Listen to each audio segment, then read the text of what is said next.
guys! Welcome back to our YouTube channel. Please don't forget to like, share, and subscribe para lagi kayong updated sa mga video na i-upload ko sa aming YouTube channel.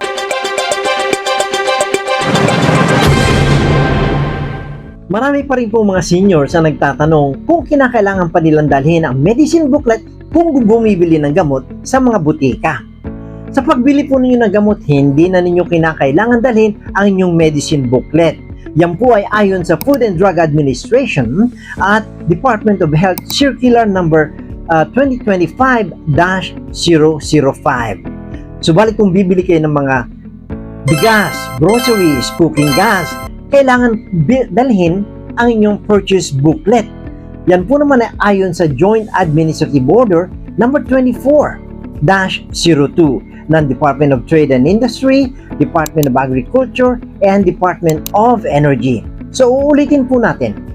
Kung sa pagbili ng gamot, hindi na nyo kinakailangan na inyong medicine booklet.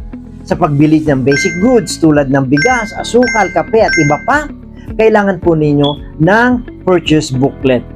At paalaala po, para makakuha kayo ng discount, kailangan nyo dalhin ang inyong senior ID o anumang government-issued ID na magpapatunay na kayo ay 60 years old pataas at syempre Pilipino. Thanks for watching! Please don't forget to like, share, and subscribe!